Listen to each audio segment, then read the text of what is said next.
Hello and welcome to GraceSeed, a short daily devotional to equip, empower, and encourage you with biblical truth on your journey to eternity. I am Peter Rahme. Thank you so much for joining me.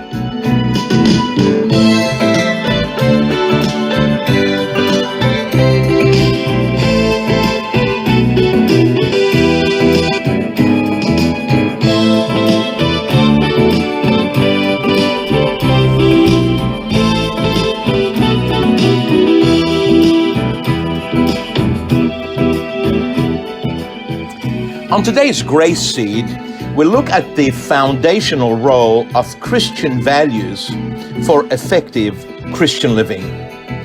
Jesus says, "Thou shalt love the Lord thy God with all thy heart and with all thy soul and with all thy strength and with all thy mind, and thy neighbor as thyself. This do, and thou shalt live." Luke chapter 10, verse 27 to 28. Values are ever before us and always present around us. From the moment we enter this world, the values of our parents and guardians are waiting to meet us and greet us. Growing up, we are confronted and often conformed by the values of our communities and societies. In school, our thinking is structured and shaped by the values of our teachers and educators. In church, we are taught eternal values and trained to live by them by our pastors and spiritual leaders. From birth to death, values of some kind undergird all the different stages of the story of our lives. Consciously or unconsciously, values are exercised and expressed from the seed of our conception to the seat of our conscience. Whether dressed as life principles or tagged as ideal living, whether labeled as strategies for life or marked by whatever the buzzword at the time, they are really values. Everybody has values. Even hardened criminals, cold-blooded murderers, professional thieves, and drug dealers have their own sets of values. We display our values by the choices each one of us make from the moment we wake up, how we spend the day, and until we go to sleep. Our lives are based and built upon values. We are also being designed and driven by values. It is therefore imperative the values that we consider dear to our heart and carry deep in our soul are themselves founded on and formed by God's eternal truth, which will stand the test of time and succeed over the trials of life. So where can we go to find such a solid foundation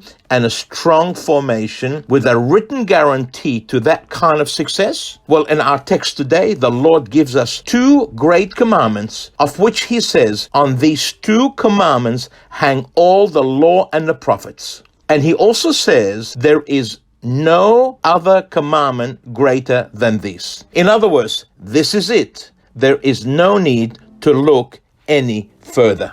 Love the Lord your God with all of your heart, with all of your soul, with all of your strength, and with all your mind, and love your neighbor as yourself.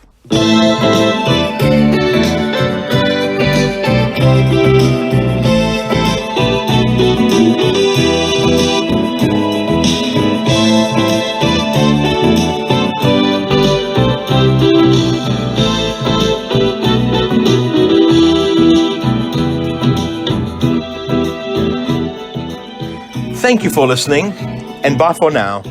And until next time, the Lord bless you and keep you. The Lord make his face shine upon you and be gracious unto you. The Lord lift up his countenance upon you and give you peace.